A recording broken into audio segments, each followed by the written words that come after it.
बोकारो में विधानसभा चुनाव को लेकर के बीजेपी प्रत्याशी विरंची नारायण ने जनसंपर्क अभियान तेज कर दिया है। इसी कड़ी में बीजेपी प्रत्याशी सेक्टर 9 के श्रमिक कॉलोनी पहुंचे, जहां उन्होंने लोगों से अपने पक्ष में वोट की अपील की है। का पर्व भी है और पर्व त्योहार भी है, वैसे में नेताओं के द्वारा लगातार जनसंपर्क किया जा रहा है। बोकारो विधानसभा क्षेत्र के एनडीए प्रत्याशी विरंची नारायण सुबह सुबह ही जनसंपर्क अभियान में लगे हुए हैं। और क्यों न लगे, चूंकि बोकारो अगर विधानसभा की हम बात करें तो काफी लंबा यह एरिया है, 588 बूथ है और वोटरों की हम बात करें तो 5,27,000 के आसपास वोटर है। आइए उनसे डायरेक्ट जुड़ते हैं और बात करते हैं कि जनसंपर्क में कैसा जनसंवाद मिल रहा है, लोगों का क्या लग रहा है। देखिए, एक तो हमारा विधानसभा सच में बहुत बड़ा है, 5,588 बूथ है और 5,75,000 के आसपास वोटर है हमारे यहाँ। तो स्वाभाविक रूप से अगर सुबह से नहीं निकलूंगा, मैं तो बहुत आभारी हूँ हमारे भारतीय जनता पार्टी के कार्यकर्ता मित्रों का, शुभचिंतकों का, जो देर रात सोते हैं और सुबह पार्टी के लिए, भारतीय जनता पार्टी के लिए, हमारे लिए सुबह सुबह उठकर और पदयात्रा जनसंपर्क में निकल जाते हैं। ऊर्जा पूरा मिल रहा है, बहुत ऊर्जा मिल रहा है। भारतीय जनता पार्टी में उम्मीदवार की कोई हैसियत नहीं होती, कोई ताकत नहीं होती। ताकत होती है तो कमल निशान की होती है और ऐसे निष्ठावान कार्यकर्ताओं की। इंडिया गठबंधन के मैनिफेस्टो पर क्या कहेंगे। देखिए, वो सिर्फ धोखा है, वो ख्याली पुलाव पका रहे हैं। उनको जो देना होता 5 साल रहे, वो मुझे देना था, मैंने मेडिकल कॉलेज शुरू करा दिया, चाहे जैसे कराए।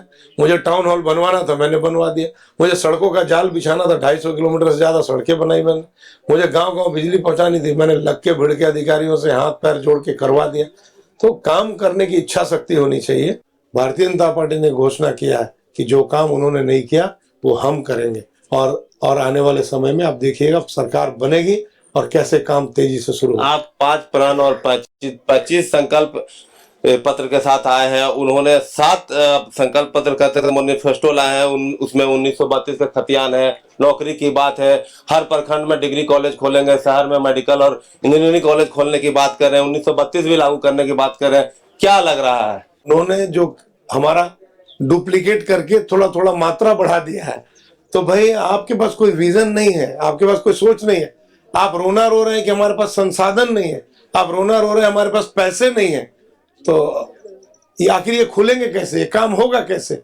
अगर आपके पास पैसे होते हैं तो आप, फिर कह रहा हूं कि 1,000 रुपया मैया योजना में जो आप दे रहे हैं, आपने कहा नवंबर तक 1,000 देंगे, दिसंबर से 2,500 देंगे।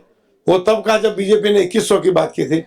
तो पैसे पेड़ पे नहीं उगते हैं, उसके लिए प्लानिंग करना पड़ता है। उसके लिए मोदी जैसा नेतृत्व करता चाहिए, जिगरा चाहिए। हम तो इसलिए कह रहे हैं कि हमारी डबल इंजन की सरकार बनने वाली है, हमें केंद्र पूरा मदद करेगा। आप किसके बल पर, आप तो मोदी जी को गाली देते रहे।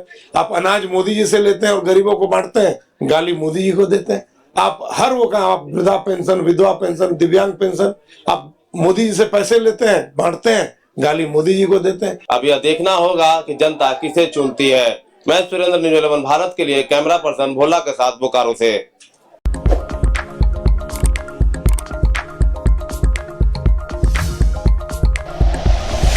Like and share videos, subscribe करें हमारा चैनल और प्रेस करें बेल आइकॉन। न्यूज़ 11 भारत, सच है तो दिखेगा।